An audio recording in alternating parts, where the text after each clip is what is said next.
This video is sponsored by iFixit. I bought a broken Nintendo Switch Lite on eBay for $150 to see if I could fix it.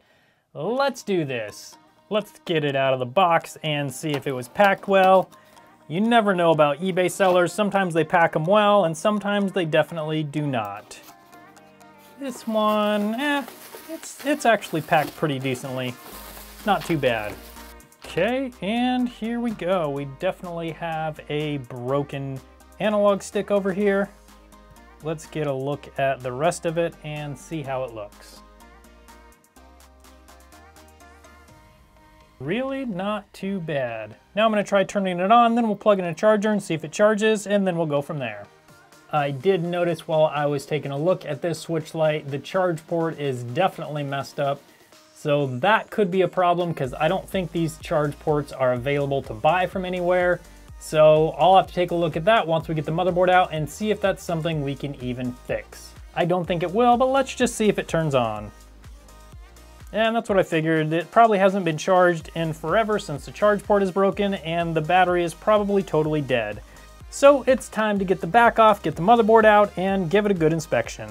I've been using the iFixit website along with their repair guides and their tools and parts for over 5 years now, and I've always been impressed with the quality of everything they sell. I'm going to be using the iFixit Protect toolkit today that comes with this driver set that has basically everything you need to get into almost any device. I shouldn't need much on this side of the kit, but I will be using several of these drivers and maybe actually a spudger or even a pair of tweezers. I highly recommend iFixit tools because they're great quality and have a really good warranty. Now let's get this Switch Lite taken apart. I'll be using the Y00 from the iFixit Protect toolkit to remove these 4 tri-point screws.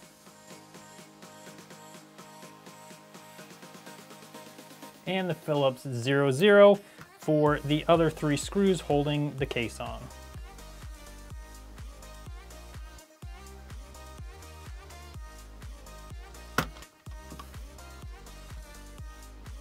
The good news is that it doesn't look like anyone's been in here before, so that should make all the repairs easier. If someone's already tried to fix it, that usually makes things more difficult.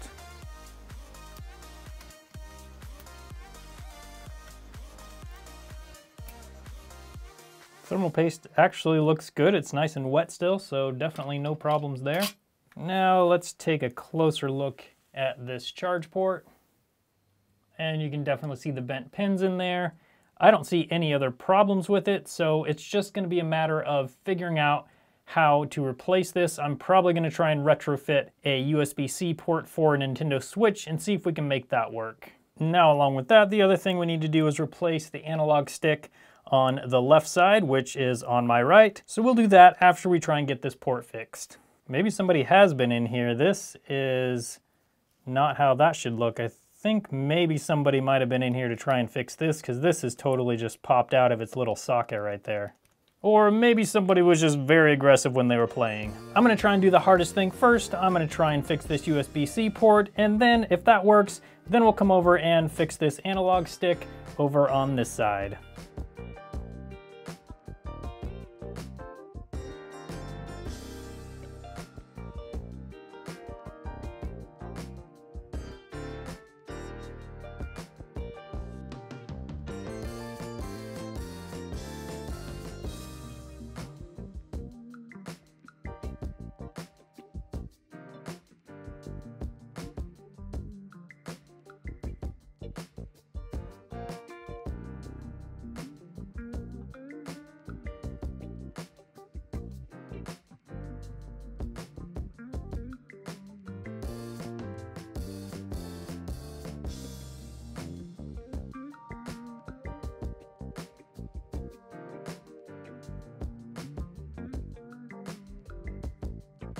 And here we go, we have the motherboard out. Now I just got to figure out the best way to try and replace this USB-C port.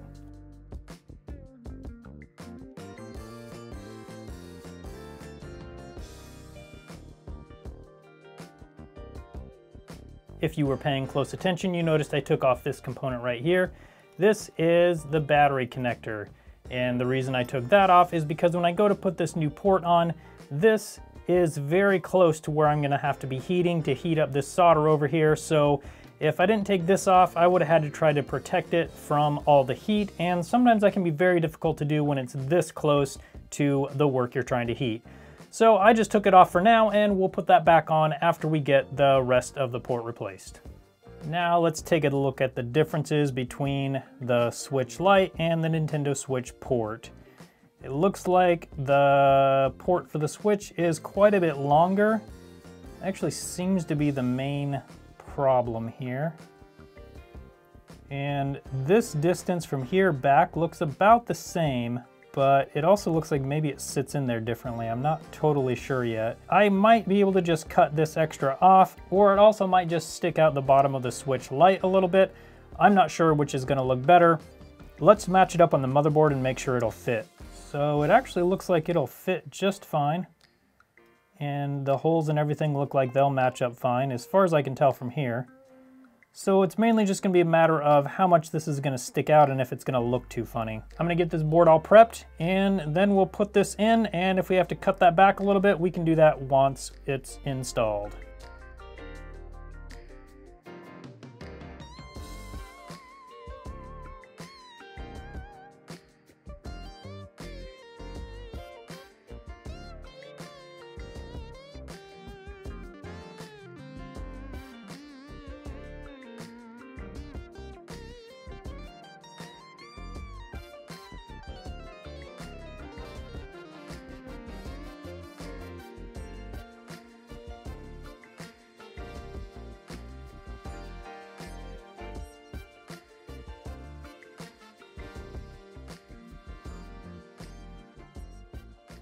Now that the USB-C port has been replaced, I'm going to file off this sort of like lip along the edge, and I'm hoping that'll be enough to get it to slide back into the case of the Switch Lite. I'm gonna get the filing done now, and then we'll try and put it back into the case.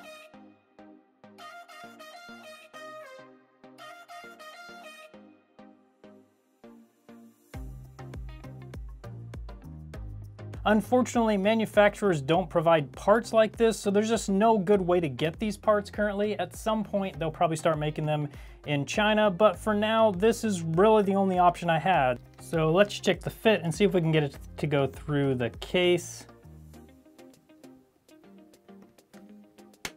There we go.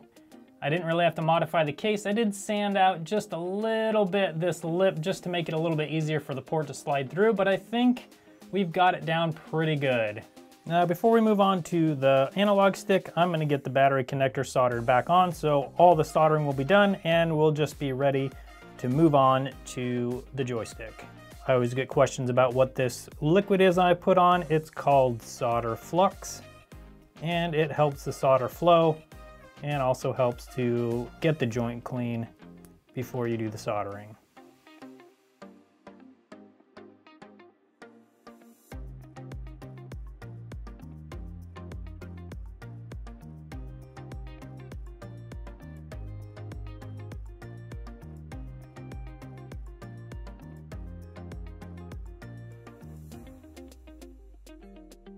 Now the battery connector is soldered on, the charge port is also soldered on, and it's time to replace the joystick and then put this back in and see if it all works.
Ah, the perfect amount of thermal paste.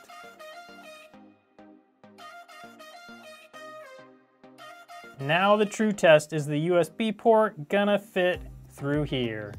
Now everything is back together. I have to see if the USB-C port that I put on will fit through this hole now. After I modified it, hopefully it will, but it's time to check that now and then see if it turns on.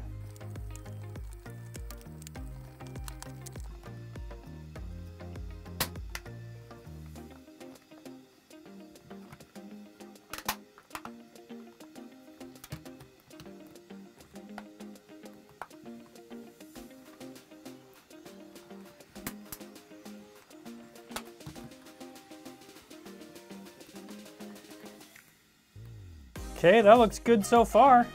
Now I need to get the screws in and make sure this gap stays the same. If it does, this actually looks pretty good.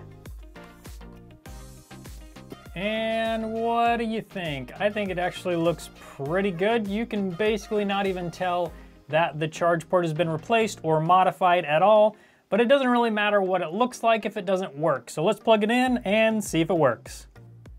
And here we go. Let's make sure it charges correctly.